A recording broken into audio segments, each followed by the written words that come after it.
அம்மா, உனக்கு கல்யாணம் ஆகி முதல்ல உங்கள் வீட்டை விட்டு வெளியேறும்போது உன் மனசு எப்படி இருந்தது? நான் சின்ன வயசில் ஓடி விளையாடிய வாசல், நான் தினமும் பூஜை பண்ண சாமி படம், எங்கள் அப்பா கூப்பிட்டதும் ஓடி போய் கதவை திறந்த அந்த நொடி, மழையில் நனைஞ்சிக்கிட்டே ரசித்த எங்கள் வீட்டு மாடி, ஊஞ்சல் கட்டி விளையாடிய மாமரம், என் கூட சேர்ந்து ஊஞ்சல் ஆடிய சிநேகிதி பவளமல்லி. இப்படி சந்தோஷம் கொடுத்தது எல்லாத்தையும் விட்டுட்டு வரணும்னு நினைக்கும் போது நான் முகம் பார்த்த கண்ணாடி,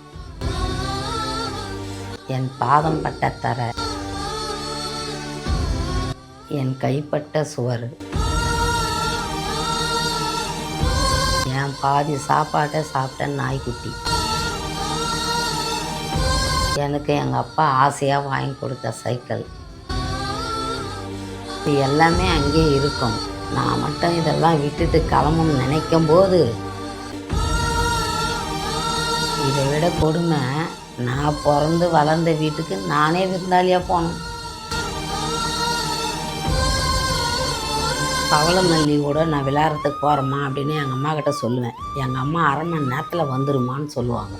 அப்படி சொல்லிவிட்டு 10 நிமிஷத்துக்கு ஒரு வாட்டி வந்து பார்த்தா எங்கள் அம்மா கல்யாணம் பண்ணி என்னை அனுப்பி மாதம் கணக்கில் பிரிஞ்சு இருக்கிற கொடுமை இருக்க.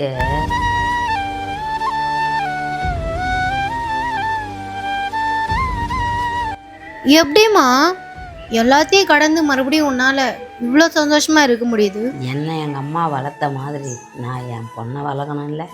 நான் வளர்ந்த குடும்பத்தில் கிடைச்ச சந்தோஷத்தை நான் வாயிற குடும்பத்துலேயும் கொடுக்கணும் இல்லையா? கொடுத்ததை திருப்பி கொடுத்து தானே ஆகணும். ஏன்னா நம்மளது இங்கே எதுவும் இல்லை.